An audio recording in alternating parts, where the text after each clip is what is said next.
Duality और simplex method, ठीक है।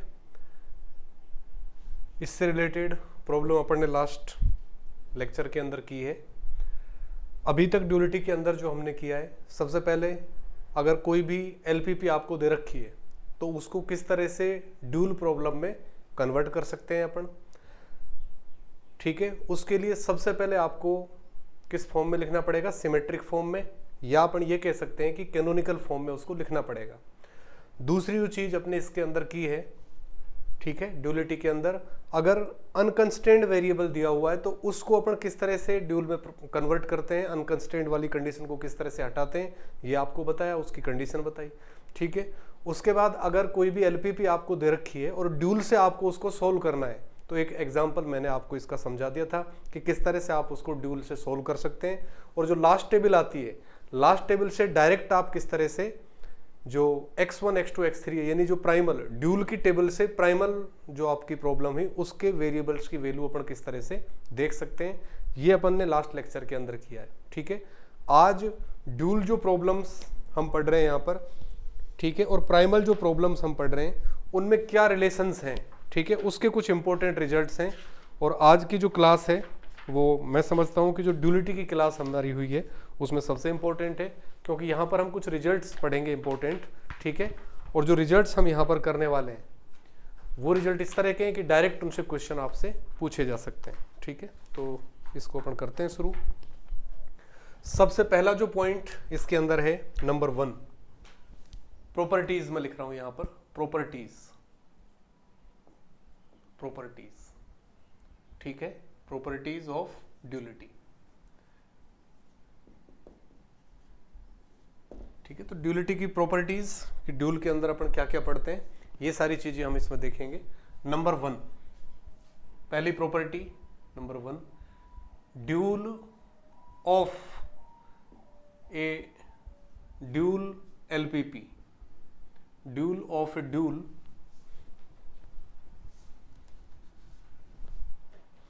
of a LPP is primal problem, is primal, ठीक है।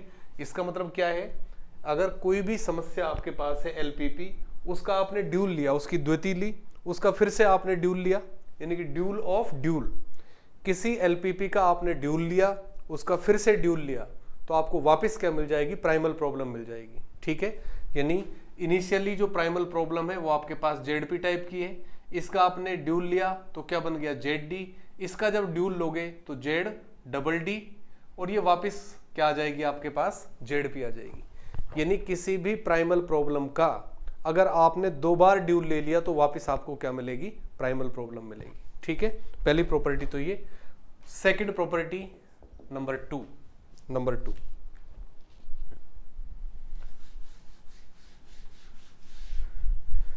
2 ये है, if capital X is a basic, if capital X is a feasible solution, is a feasible solution of primal, और primal problem मैंने इस तरह से लिख दी, maximum of ZP equal to CX, AX अगर मैक्सिमम की प्रॉब्लम है तो सिमेट्रिक फॉर्म में क्या लिखेंगे, AX less than equal to B and capital X is greater than equal to 0, ठीक है। तो सपोज कैपिटल X मैंने फिजिबल सॉल्यूशन माना है किसका, प्राइमल प्रॉब्लम का, and capital W is a feasible solution,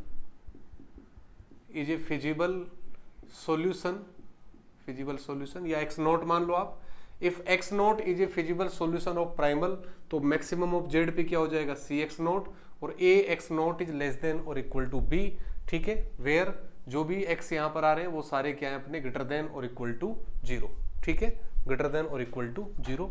या आप x रखना चाहो तो x रख लो, क्योंकि x का मतलब है एक पार्टिकुलर, मैंने इसका क्या ले लिया, सॉल्यूशन, उससे कोई फर्क नहीं पड़ रहा, किसी भी तरह से आप लिख सकते हो।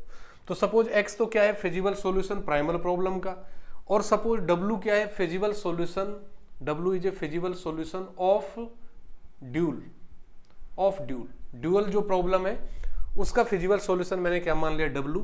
तो ड्यूल प्रॉब्लम क्या बनेगी इसकी, देखो आप मैक्सिमम किस में कन्वर्ट होता है, मिनिमम में, minimum of ZD equal to क्या लिखते हैं अपन, BTW, और कंडीशंस क्या बन जाती हैं, ATW, और लेस देन इक्वल टू किस में कन्वर्ट हो गया, ग्रेटर देन इक्वल टू, और CT, और W ग्रेटर देन और इक्वल टू 0। ये मैंने यहां पर लिखा है अभी तक।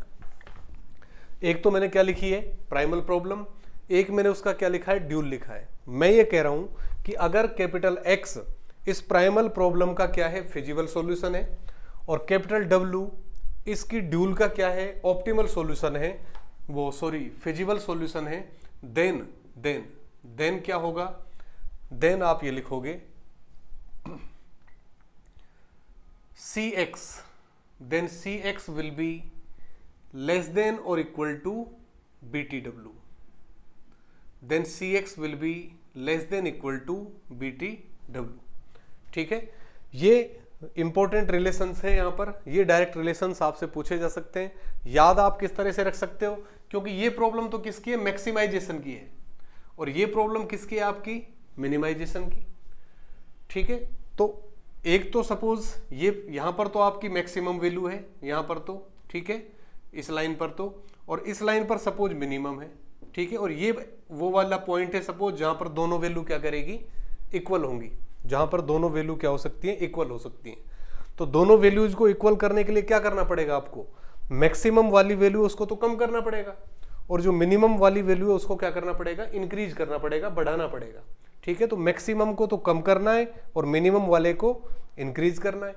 इसका मतलब अपन इस तरह से याद रख सकते हैं कि जो मैक्सिमाइजेशन वाली वैल्यू है, ठीक है, जिसका अपन मैक्सिमाइजेशन ले रहे हैं उसको अपन क्या कर रहे हैं, कम कर रहे हैं, यानी कि लेस देन इक्वल टू पर ले रहे हैं। ठीक है, तो CX is less than equal to किसके आ गया मेरा, BTW। मिनिमाइजेशन वाली वैल्यू है उसको मुझे क्या करना है, बढ़ाना है, तो उस तरफ क्या आ गया, ग्रेटर देन का साइन आ गया। तो कुल मिलाकर इस तरह से आप इसको याद रख सकते हैं। तो प्रॉब्लम अगर अपनी किसकी है, मैक्सिमाइजेशन की, ठीक है, गिवन प्रॉब्लम अगर मैक्सिमाइजेशन की है उस केस में CX is less than equal to BTW। इसको आप ये भी लिख सकते हो, दैट इज CX तो क्या है मेरा ZP, और BTW क्या है ZD, तो अपन ये भी लिख सकते हैं ZP इज लेस देन और equal to ZD, ZP is less than equal to ZD।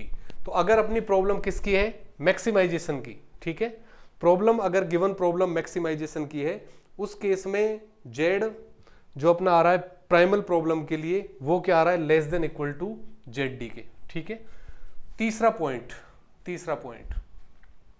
Point में सेम इसी तरह से लिखूंगा, if capital X is a feasible solution, if capital X is a feasible solution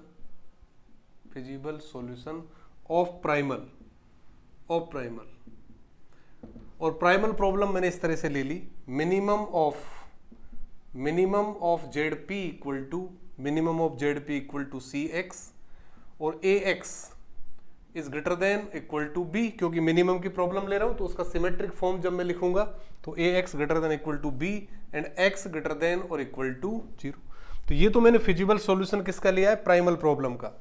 and capital W इज a feasible solution of dual। तो dual problem क्या बनेगी इसकी, मैक्सिमाइजेशन ऑफ क्या हो जाएगा, ZD equal to BTW, ATW is less than equal to किसके हो जाएगा, CT। ठीक है, और W ग्रेटर देन और इक्वल टू 0, ये बना। ठीक है भाई, प्रॉब्लम अब मैंने थोड़ा सा चेंज कर दिया इसमें। शुरुआत वाला जब सेकंड वाला जो पॉइंट है उसमें मैंने प्राइमल प्रॉब्लम तो किस टाइप की लिए, मैक्सिमाइजेशन की, तब इसकी जो ड्यूल प्रॉब्लम है वो किस में आएगी, मिनिमाइजेशन में। अब मैं क्या कर रहा हूँ, प्राइमल प्रॉब्लम किसकी ले रहा हूँ, मिनिमाइजेशन की, इसलिए इसकी जो ड्यूल प्रॉब्लम है वो किस में आएगी, मैक्सिमाइजेशन में। इन दिस केस देन क्या होगा, मिनिमम वाली वैल्यू है उसको इंक्रीज करना पड़ेगा, यानी कि ये बनेगा CX इज ग्रेटर देन और इक्वल टू BTW। इस केस में ये होगा CX is greater than equal to BTW। This implies, ये तो क्या है, ZP इज ग्रेटर देन और इक्वल टू, ये क्या है, ZD। ठीक है। तो गिवन प्रॉब्लम अगर मैक्सिमाइजेशन की है तब Z P less than equal to Z D होगा, और गिवन प्रॉब्लम अगर आपकी मिनिमाइजेशन की है उस केस में जेड पी ग्रेटर देन और इक्वल टू जेड डी होगा। ठीक है, तो ये इंपॉर्टेंट रिजल्ट्स अभी तक अपन ने लिखे हैं, इस पे 2 रिजल्ट्स, इनको आप नोट कर लीजिए। ठीक है, तीसरा जो पॉइंट अपन इसमें करेंगे, तीसरा पॉइंट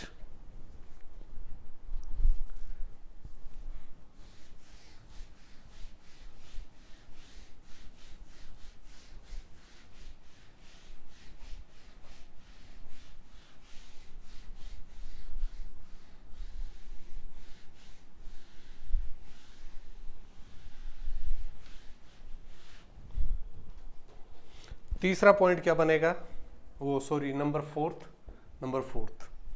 फोर्थ पॉइंट है, if either problem has an unbounded solution, if either problem has an unbounded solution,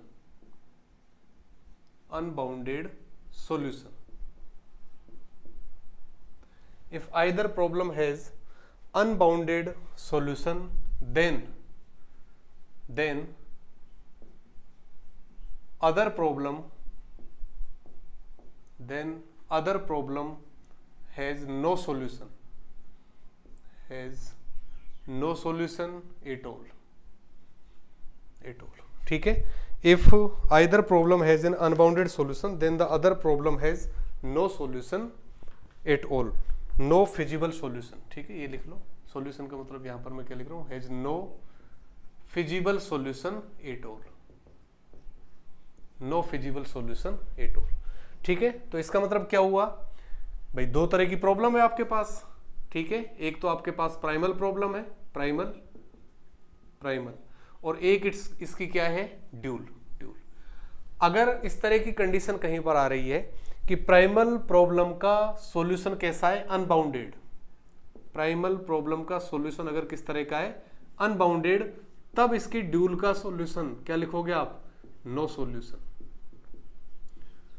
ठीक है, नो सॉल्यूशन। और अगर ड्यूल का अनबाउंडेड सॉल्यूशन है, ड्यूल का सॉल्यूशन क्या है, अनबाउंडेड, तब इसकी प्राइमल का क्या होगा, नो सॉल्यूशन, क्योंकि ड्यूल का जो ड्यूल है वो देखोगे आप तो वापस प्राइमल आ जाएगा वो। ठीक है, तो अगर किसी भी प्रॉब्लम का अनबाउंडेड सॉल्यूशन है एक प्रॉब्लम का, तब उसके करस्पॉन्डिंग जो दूसरी प्रॉब्लम होगी उसका कोई भी फिजिबल सॉल्यूशन नहीं होगा, तो नो फिजिबल सॉल्यूशन होगा। ठीक है, तो इंपॉर्टेंट रिजल्ट है यहां पर। ठीक है, पहली प्रॉब्लम आपकी है अनबाउंडेड सॉल्यूशन, तब उसकी जो ड्यूल आप करोगे उसके लिए क्या लिखोगे आप, नो फिजिबल सॉल्यूशन। केवल इतना सा ध्यान रखना है, पहली प्रॉब्लम अनबाउंडेड है, then its dual has no feasible solution. ठीक है, नेक्स्ट पॉइंट अपन करें,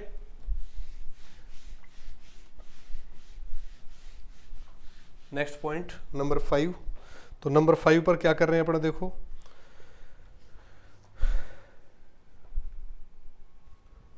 number 5, if no feasible solution, if no feasible solution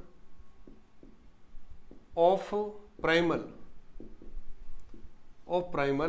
then its dual either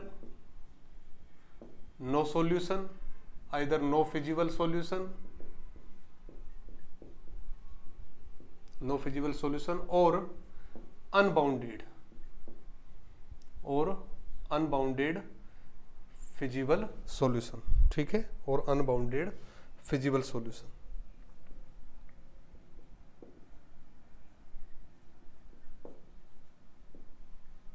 unbounded. ठीक है, तो नेक्स्ट पॉइंट ये है, तो अगर आपकी जो प्रॉब्लम है, ठीक है, गिवन प्रॉब्लम, उसमें से किसी भी प्रॉब्लम का सॉल्यूशन कैसा है, अनबाउंडेड है, उस केस में दूसरी प्रॉब्लम का सॉल्यूशन कैसा होगा, नो फिजिबल सॉल्यूशन। अगर पहली प्रॉब्लम का सॉल्यूशन के बारे में आप क्या कह रहे हो कि पहली प्रॉब्लम नो फिजिबल सॉल्यूशन है, उस केस में उसकी ड्यूल के लिए क्या पॉसिबिलिटी होगी, या तो नो फिजिबल सॉल्यूशन होगा या फिर अनबाउंडेड फिजिबल सॉल्यूशन होगा। ठीक है, ये तो नो सॉल्यूशन और अनबाउंडेड के लिए। नंबर 6, अब बनाते हैं ऑप्टिमल सॉल्यूशन के लिए, और ऑप्टिमल सॉल्यूशन की जो थ्योरम है वो कहलाती है आपकी fundamental theorem of duality. Next जो स्टेटमेंट अपन लिख रहे हैं वो है फंडामेंटल थ्योरम ऑफ ड्यूलिटी।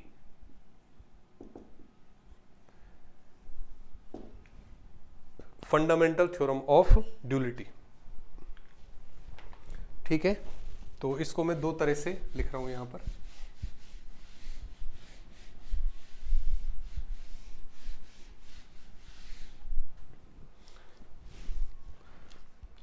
दो पॉइंट्स में इसको लिख रहा हूं। Number first, if capital x is feasible solution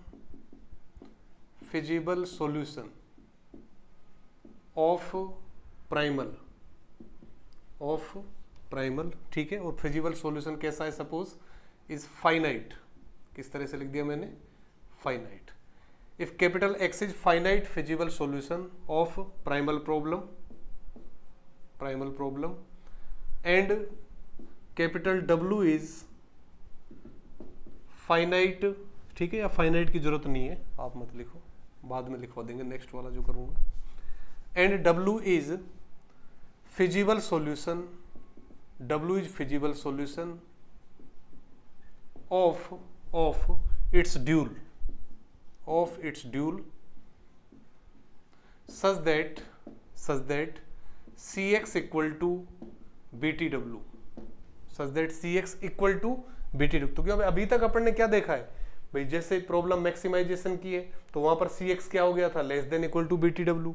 अगर LPP जो दे रखी है आपको प्राइमल प्रॉब्लम, वो मिनिमाइजेशन की थी, तो Cx वहां पर क्या हो गया था, greater than equal to BTW। अब मैं यहां पर लिख रहा हूं कि x अगर फिजिबल सॉल्यूशन है किसका, प्राइमल प्रॉब्लम का, W अगर फिजिबल सॉल्यूशन है किसका, इसकी ड्यूल प्रॉब्लम का, और इस तरह से है कि Cx इक्वल टू किसके, BTW के। Then capital X and capital W are optimal solutions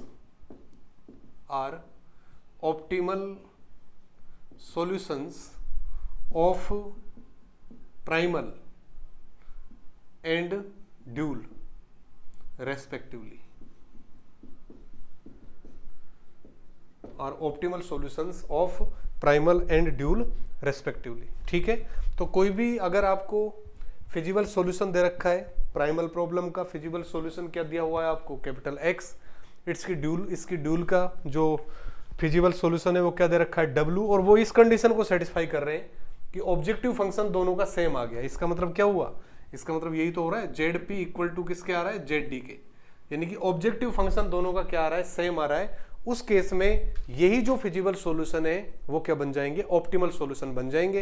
यानी कैपिटल X तो ऑप्टिमल सॉल्यूशन किसका बन जाएगा, प्राइमल का, और कैपिटल W ऑप्टिमल सॉल्यूशन किसका बन जाएगा, इसकी ड्यूल का, ठीक है, इसकी ड्यूल का।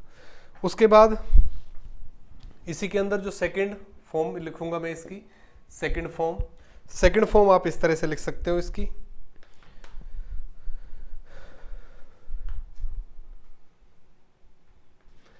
if primal problem has a finite optimal solution,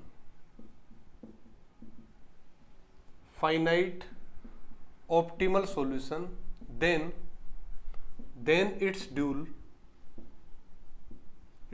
also has finite optimal solution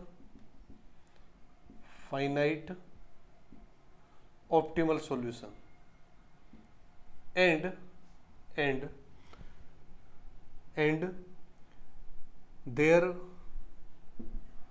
optimal, ठीक है, and their objective functions are same, इस तरह से लिख लो, and their objective functions are same, objective functions are same, that is ZP equal to ZD, और इस तरह से लिख दिया CX equal to BT W. ठीक है, तो ये अलग अलग फॉर्म में आप लिख रहे हो। तो ये मेनली तो इसको अपन बोलते हैं फंडामेंटल थ्योरम, फंडामेंटल थ्योरम। लेकिन ये जो स्टेटमेंट लिखा है, ठीक है, ये भी इसी चीज को एक तरह से बता रहा है आपको।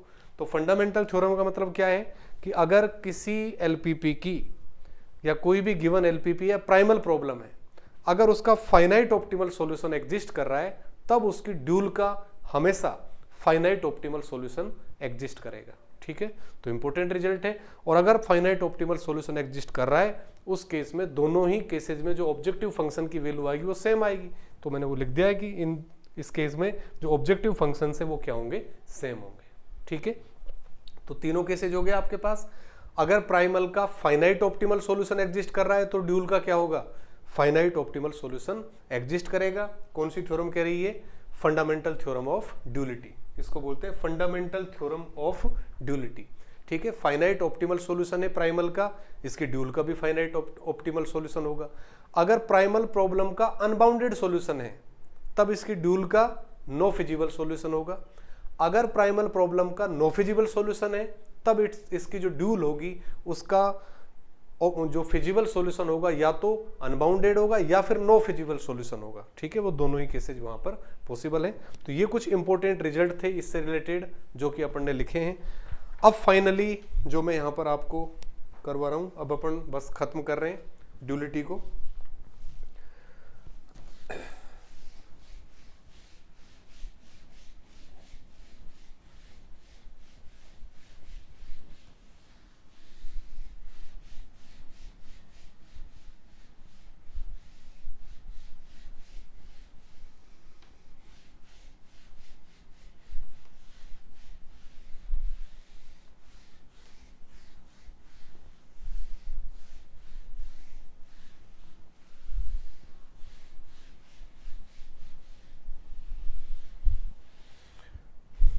तो ड्यूलिटी की फाइनल एक कंक्लूजन टेबल मैं आपके सामने बना रहा हूँ। तो अभी तक जो भी अपन ने किया है, वो क्या क्या चीज़ें अपन ने की है, उसके लिए मैं एक टेबल बना रहा हूँ। ठीक है, इसमें तो मैं जो भी टाइटल दूंगा, ठीक है, टाइटल यहाँ पर फिर मैं लिखूंगा किसके लिए, प्राइमल प्रॉब्लम के लिए, प्राइमल प्रॉब्लम के लिए। ठीक है, और उसके बाद जो ड्यूल प्रॉब्लम है उसके लिए मैं लिखूंगा ड्यूल प्रॉब्लम।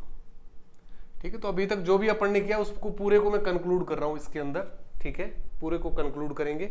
ये टेबल अगर आपको ध्यान रहती है तो फिर ड्यूल की जो भी बेसिक चीजें आपसे पूछी जाती है आप उसको कर सकते हैं। तो सबसे पहला इसमें ऑब्जेक्टिव फंक्शन, सबसे पहला मैं क्या ले रहा हूं, ऑब्जेक्टिव फंक्शन, ऑब्जेक्टिव फंक्शन। ठीक है, अगर प्राइमल प्रॉब्लम का ऑब्जेक्टिव फंक्शन मेरा ये है, maximum of ZP equal to CX, maximum of ZP equal to CX। ठीक है, या मैं केवल इतना ही लिख देता हूं, मैक्सिमम ऑफ ZP, तब इसकी जो ड्यूल का ऑब्जेक्टिव फंक्शन होगा वो क्या होगा, minimum of ZT, minimum of ZT। ठीक है, यही करते हो आप।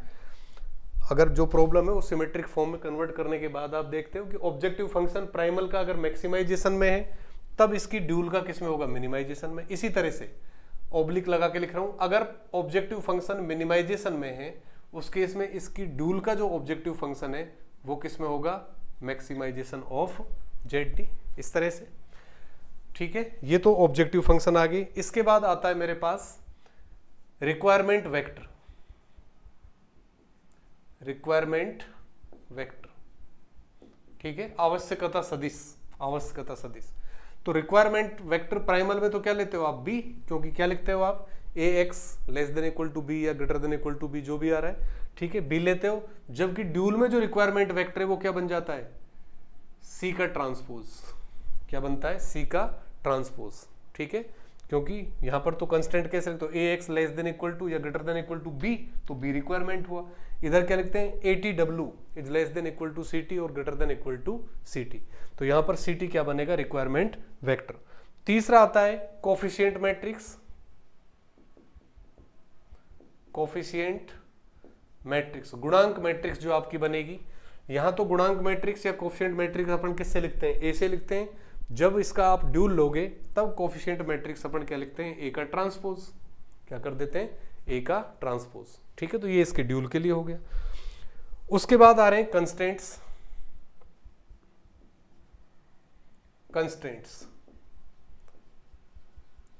तो कंस्ट्रेंट्स में मैं अंदर कुछ पॉइंट्स बनाऊंगा। जैसे कंस्ट्रेंट्स का पहला पॉइंट मैं बनाऊं, फर्स्ट पॉइंट। ठीक है, कंस्ट्रेंट्स के अंदर मैं पहला पॉइंट बना रहा हूं। अगर कंस्ट्रेंट्स किस में, लेस देन इक्वल टू में, तो इसके कंस्ट्रेंट किस में आ जाएंगे आपके, ग्रेटर देन इक्वल टू में। यही करते हैं। अगर कंस्ट्रेंट्स मैं लिख रहा हूं, कंस्ट्रेंट्स की जो इनइक्वलिटी जो लिखेंगे अपन, इनइक्वलिटी, तो कंस्टेंट्स के लिए पहले तो मैं वैसे ही लिख देता हूं कि अगर कंस्टेंट आपका किसमें, लेस देन इक्वल टू में, प्राइमल का, तब इसकी ड्यूल का क्या हो जाएगा, ग्रेटर देन इक्वल टू। इसी तरह से अगर प्राइमल का ग्रेटर देन इक्वल टू है, तब इसकी ड्यूल का क्या हो जाएगा, लेस देन इक्वल टू। इस तरह से कंस्टेंट्स लिखते हो आप। फिर कंस्टेंट्स के अंदर मैं एक दो पॉइंट्स ले रहा हूं, नंबर फर्स्ट। ठीक है, इसी के अंदर कुछ पॉइंट्स में शामिल कर रहा हूं कंस्टेंट्स के अंदर। जैसे पहला पॉइंट है, अगर मैं आयत इनइक्वलिटी ले रहा हूं, आयत इनइक्वलिटी, ठीक है, यानी कि आई जितने कंस्टेंट्स आ रहे हैं भाई, कंस्टेंट्स आ सकते हैं, पहला कंस्टेंट, दूसरा कंस्टेंट, तीसरा and so on. I number का कंस्टेंट अगर जो आ रहा है, आई नंबर पर जो कंस्टेंट आ रहा है, अगर वो कैसा है, इनइक्वलिटी है, असमीका है। क्या है, असमीका। ठीक है, किसके अंदर, प्राइमल के अंदर। इसके अंदर लेता हूं मैं, देखो यानी प्राइमल में मैं लिख रहा हूं, फिर उसके ड्यूल को मैं बताऊंगा। तो इसके हिसाब से मैं लिख रहा हूं प्राइमल में सबसे पहले ये कि इफ आयत कंस्टेंट इज इनइक्वलिटी, यानी कि अगर आयत कंस्टेंट, आई नंबर का जो कंस्टेंट है वो क्या है, असमीका है, उस केस में यहां पर जो आई नंबर का वेरिएबल होगा, यानी कि डब्ल्यू आई, वो क्या होगा, ग्रेटर देन और इक्वल टू 0 होगा। ठीक है, यानी कि अगर आपकी प्राइमल प्रॉब्लम के अंदर आई नंबर का जो कंस्टेंट है वो इनइक्वलिटी है, असमीका है, उस केस में उसकी ड्यूल में जो आई नंबर का वेरिएबल होगा वो क्या होगा, ग्रेटर देन और इक्वल टू 0 होगा। इसी तरह से दूसरा अगर मैं इसके अंदर लिखूं,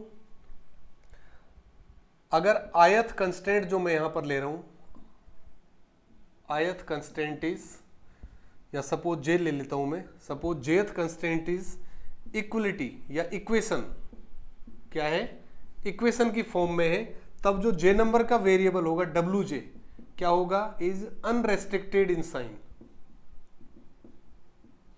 अनरेस्ट्रिक्टेड इन साइन।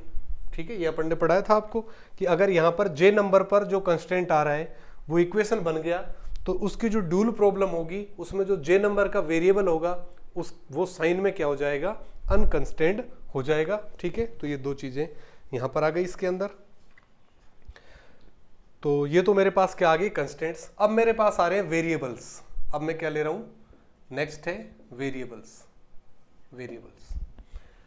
ठीक है, वेरिएबल्स। तो वेरिएबल्स के अंदर क्या है, वेरिएबल्स में ये है, अगर मैं इसमें लिखूं प्राइमल के अंदर, इफ आयत, अगर मैं ये लिखूं इसमें, आयत स्लैक वेरिएबल, आयत स्लैक वेरिएबल इज पॉजिटिव। ठीक है, अगर आयत स्लैक वेरिएबल क्या है, पॉजिटिव, यानी कि प्राइमल प्रॉब्लम में आई नंबर पर अगर कोई वेरिएबल आ रहा है और वो कैसा है, स्लैक वेरिएबल है और साथ में पॉजिटिव है, तो इसके अंदर जो आई नंबर का वेरिएबल होगा वो इक्वल टू 0 होगा निश्चित रूप से। ठीक है, तब इसके अंदर जो आयत वेरिएबल है वो क्या बनेगा, इसके ड्यूल के अंदर 0। ठीक है, तो ध्यान रहे, अगर आई नंबर पर स्लैक वेरिएबल आ रहा है और वो किस पर आ रहा है, पॉजिटिव लेवल पर है, उस केस में उसके करस्पॉन्डिंग जो ड्यूल वेरिएबल बनेगा आयत नंबर वाला, डब्ल्यू आई इक्वल टू किसके होगा, 0 को होगा। इसी तरह से अगर प्राइमल के अंदर क्या आ रहा है, प्राइमल में आयत वेरिएबल 0 है, अगर ये हो गया उल्टा कि यहां पर आयत वेरिएबल इज सपोज 0, अगर यहां पर आयत वेरिएबल 0 है, तब यहां पर क्या होगा, इसके अंदर जो बनेगा डब्ल्यू आई, आयत variable W I is surplus positive variable. Is surplus. ठीक है, तो क्वेश्चन इस तरह के कि डायरेक्ट आपसे पूछे जा सकते हैं। ठीक है, यहां पर अगर आई नंबर का वेरिएबल पॉजिटिव और स्लैक वेरिएबल है तब उसका ड्यूल वेरिएबल उसके करस्पॉन्डिंग क्या होगा, जीरो होगा। अगर यहां पर आयत वेरिएबल जीरो बन रहा है तब इसके करस्पॉन्डिंग अगर आधिक्य पूरक चर है तो वो क्या होगा, फिर पॉजिटिव होगा, वो क्या होगा, पॉजिटिव। ठीक है, सरप्लस वेरिएबल। तो ये मेरे पास किसके लिए लिख दिया मैंने, वेरिएबल्स के लिए। इसी तरह से अगर आयत वेरिएबल, अगर मैं ये लिखूं ith variable is greater than और इक्वल टू जीरो, केवल इतना है, स्लैक या सरप्लस कुछ नहीं है, सिंपल वेरिएबल। स्लैक और सरप्लस के अलावा आई नंबर का वेरिएबल कैसा है, greater than equal to zero, तब क्या होगा यहां पर, आयत कंस्टेंट इज इनइक्वलिटी, ठीक है भाई। स्लैक और सरप्लस के अलावा अगर कोई आयत वेरिएबल है और वो greater than equal to zero, non negative restriction को सेटिस्फाई कर रहा है, तब आई नंबर पर उसके ड्यूल में जो कंस्टेंट होगा वो निश्चित रूप से क्या बनेगा, असमीका बनेगा, इनइक्वलिटी बनेगा। अगर आयत वेरिएबल क्या है, यहां पर आयत वेरिएबल यहां पर क्या है, अनरेस्ट्रिक्टेड है, अनरेस्ट्रिक्टेड। अगर आयत वेरिएबल अनरेस्ट्रिक्टेड है उस केस में यहां पर जो आयत कंस्टेंट बनेगा, आयत कंस्टेंट क्या बन जाएगा, इक्वेशन बन जाएगा। ठीक है, इक्वेशन। तो ये आपको पता है कि जब भी अनकंस्टेंट वेरिएबल आएगा एक प्रॉब्लम में तो दूसरी प्रॉब्लम में उसी नंबर पर कंस्टेंट्स के अंदर क्या बनेगा, इक्वेशन बनेगा। ठीक है, तो आयत वेरिएबल अगर नॉन नेगेटिव है तब तो इनइक्वलिटी बनेगी आई नंबर पर ड्यूल में। आयत वेरिएबल प्राइमल का अनरेस्ट्रिक्टेड है तब उसके ड्यूल में आयत जो कंस्टेंट होगा वो क्या बन जाएगा, इक्वेशन बन जाएगा। ये एक इंपॉर्टेंट चीज। ठीक है, इसके बाद फिर लास्ट चीज जो बताइए आपको वो सॉल्यूशंस। ठीक है, सॉल्यूशंस।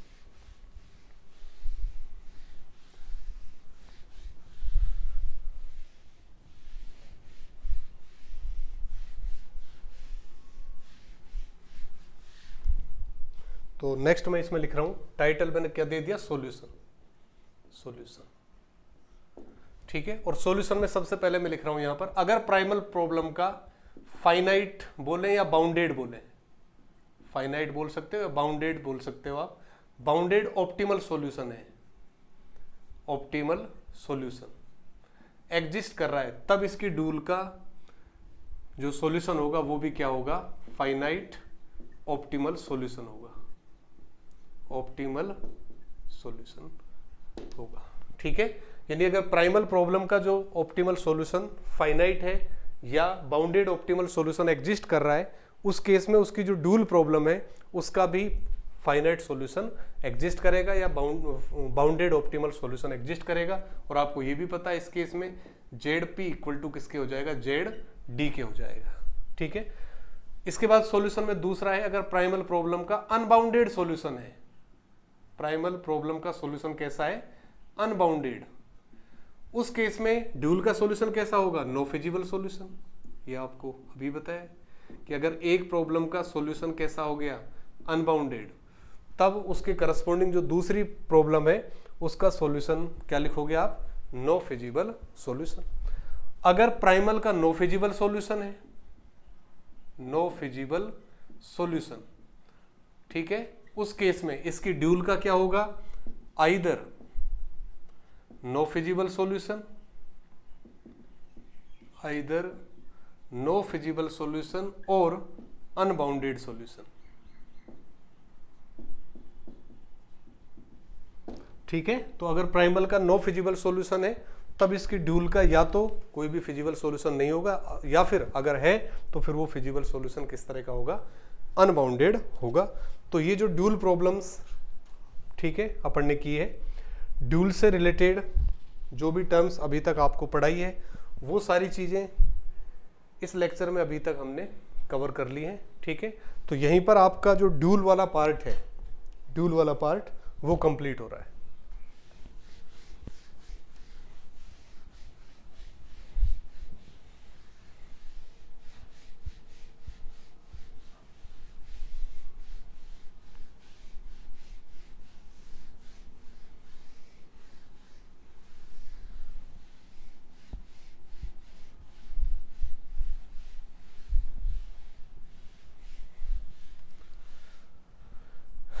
तो अभी तक अपने जो प्रीवियस लेक्चर्स हैं उनमें हमने कौन कौन से टॉपिक कवर किए हैं।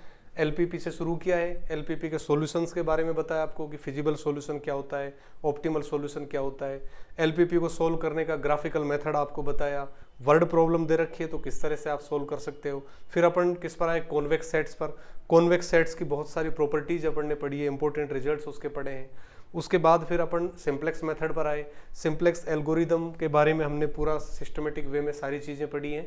सिंप्लेक्स मेथड से जो क्वेश्चंस अपन करते हैं, जो एलपीपी है, उनकी क्या क्या थ्योरी हो सकती है, वो सारी प्रॉपर्टीज अपन ने नोट की है। फिर सिंप्लेक्स से एसोसिएट एक प्रॉब्लम जिसको अपन ड्यूलिटी कहते हैं उसको हमने शुरू किया, और ड्यूलिटी के अंदर अपन ने सारे कॉन्सेप्ट आज कंप्लीट कर लिए। तो ड्यूलिटी तक का अपना काम पूरा हो चुका है। नेक्स्ट जो अपनी क्लास होगी, नेक्स्ट जो टॉपिक अपने बचे हैं वो अब कौन कौन से हैं, असाइनमेंट प्रॉब्लम अपन शुरू करेंगे। असाइनमेंट प्रॉब्लम, ठीक है। उसके बाद बाकी के टॉपिक। तो जो नेक्स्ट टॉपिक मैं यहाँ पर शुरू करने वाला हूँ, ठीक है, वो क्या है, असाइनमेंट प्रॉब्लम, और वो अपन नेक्स्ट लेक्चर में करेंगे, ठीक है।